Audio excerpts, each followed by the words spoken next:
नमस्कार दोस्तों। आज हम ऐसी शख्सियत के बारे में बात कर रहे हैं जिस शख्सियत को हमने आज खो दिया।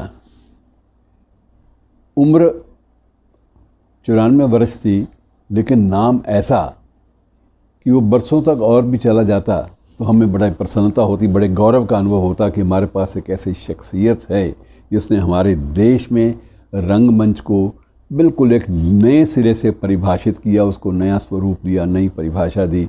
मित्रों, ऐसा शख्स भारतीय रंगमंच के इतिहास में शायद फिर से हमें दिखाई न दे। और इब्राहिम अलकाज़ी के नाम से प्रसिद्ध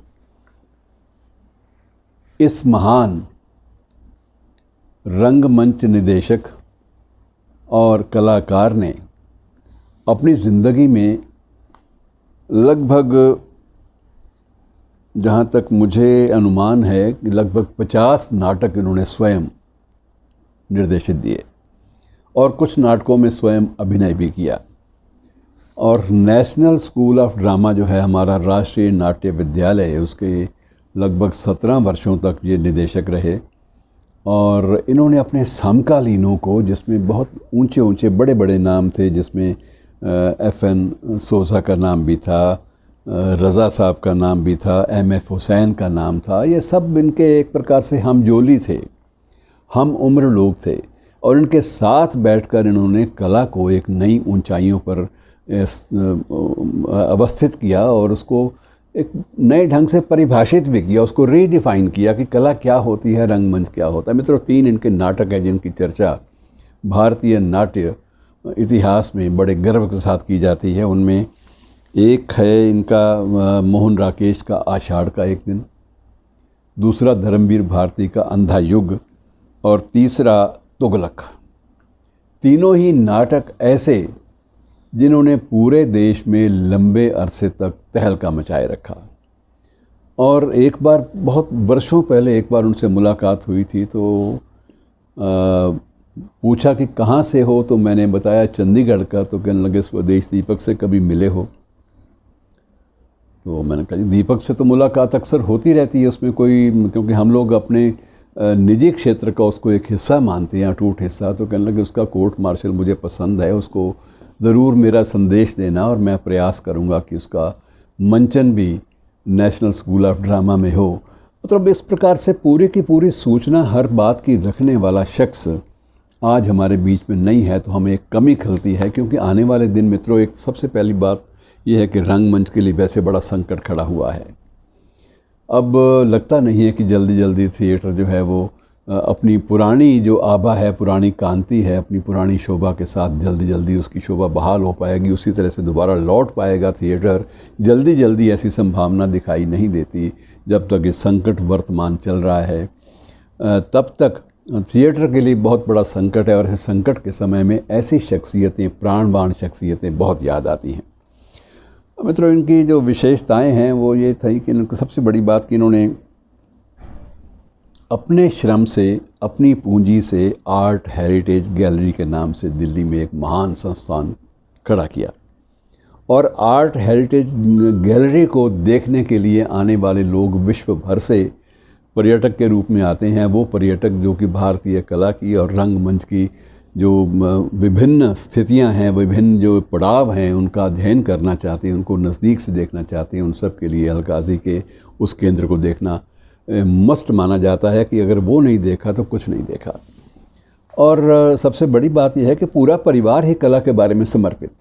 पत्नी विशेष रूप से रोशन अलकाज़ी उसी आर्ट हेरिटेज गैलरी को अब तक संभालती रही। इनके साथ दोनों पति पत्नी कला के लिए पूरी तरह समर्पित, और दोनों ही बच्चे अम्माल अल्लाना और फैज़ल अलकाज़ी दोनों ही रंगमंच की दुनिया में शिखर तक पहुंच चुके हैं पहले से ही। तो ये दोनों ऐसे नाम हैं। और मित्रों, वही NSD जिसके निर्देशक के रूप में अलकाज़ी ने नए कीर्तिमान स्थापित किए थे, अम्माल ने भी उसी संस्थान के निर्देशक के रूप में लंबी पारी खेली। और ये मित्रों बड़ी रेयर फैमिली जैसी होती हैं जिनमें ये चीज़ें आपको मिल जाएं। इनके बारे में थोड़ी सी आपको जानकारी और आपसे बांट दूं कि ये इनकी माँ कुवैती थी पिता सऊदी अरब के एक समृद्ध व्यापारी थे, लेकिन इन्होंने अपने पारिवारिक व्यवसाय या अपनी जो समृद्धि थी, आर्थिक या वित्तीय समृद्धि, उससे नाता तोड़ा और रंगमंच की दुनिया से जुड़ गए। पिता ने पहले बुरा भला भी कहा, लेकिन उसके बाद जब देखा कि बेटे का रुझान इधर है तो उन्होंने ज़्यादा दखलंदाजी नहीं की। और उसके बाद जब ये जो श्रेणी अकबर पद्मसी और इनके रज़ा साहब के जब इनके प्रभाव में आ गए या इनके क्षेत्र में आ गए, इनके प्रभाव मंडल में शामिल हो गए, तो उसके बाद कोई रोकने वाला था ही नहीं। अलकाज़ी का नाम ही ऐसा था कि जो जहाँ रंगमंच की बात चलती वहाँ अलकाज़ी का जिक्र होना ही होना है और उनके सामने माथा सबने नमन करना ही करना है, माथा झुकाना है, ये एक अनिवार्य शर्त मानी जाती थी, एक सभ्याचार माना जाता रहा है अब तक। मित्रों, 3 हमारे मुख्य रूप से भारत रत्न से नीचे 3 ही सम्मान होते हैं। पद्मश्री वो भी इनको मिला, पद्म भूषण वो भी दिया गया। सरकार को लगा कि ये काफ़ी नहीं है, ये नाकाफ़ी है, तो पद्म विभूषण भी इन्हीं को दिया गया। एक ही व्यक्ति के पास श्रृंखलाबद्ध रूप से तीनों सम्मान अगर उसके झोली में पड़े, उनके गले में सम्मानों की वो पट्टिकाएँ जो हैं वो डाली जाएँ सम्मान के साथ, तो ये एक बड़ी अच्छा लगता है कि हमारे देश में ऐसे लोग हैं। 1947 में मित्रों ये परिवार के 9 सदस्य थे। भारत पाक विभाजन के दिनों में 8 सदस्य पाकिस्तान में चले गए, लेकिन 9वें सदस्य ये अलकाज़ी ने इस धरती को छोड़ने से इनकार कर दिया। तो कहते कि मैं इस धरती के परंपराओं से बंधा हुआ हूँ, यहाँ की जो नाट्य परंपरा है, यहाँ भरत मुनि को छोड़ के मैं कहाँ जाऊँगा। तो एक प्रकार से वो भरत मुनि के नाम पर उन्होंने यहाँ पर रहना कबूल किया और बाहर नहीं गए और उसके बाद इसी देश के होकर रहे। वैसे दुनिया भर में उनका नाम चलता है, दुनिया भर में कोई भी देश ऐसा नहीं है जहाँ इन्होंने शेक्सपियर के नाटक ना खेले हों। और शेक्सपियर के नाटकों की तादाद भी इनकी 17 या 18 तादाद थी, 17 या 18 नाटक जो थे शेक्सपियर के इन्होंने मंचित किए। और इसके अलावा भी बहुत कुछ हमारे नाट्य संसार को दे गए। आज नाट्य की दुनिया में, रंगमंच की दुनिया में हर शख्स उदास सा है, क्योंकि ऐसे बरगदी शख्सियतें बार बार हमारे सामने नहीं आती, इतनी समर्पित भाव वाली। और वो एक बार डॉक्टर आत्मजीत मेरे मित्र हैं, वो बताते थे कि मैंने इनको देखा है, मैंने इनके साथ काम तो नहीं किया, लेकिन मैंने देखा है कि एक नाटक आषाढ़ का एक दिन के बारे में इन्होंने 20 या 22 बार रिहर्सल करवाई थी और जब तक संतुष्ट नहीं हो गए पात्रों की, अभिनेताओं की जान नहीं छोड़ी। और कई बार ये होता था कि सिर्फ रिहर्सल में आधी रात बीत जाती, लेकिन ये अपने टस से मस नहीं होते थे। जब तक संतुष्टि नहीं होगी तब तक तुम लोगों को छोड़ूंगा नहीं।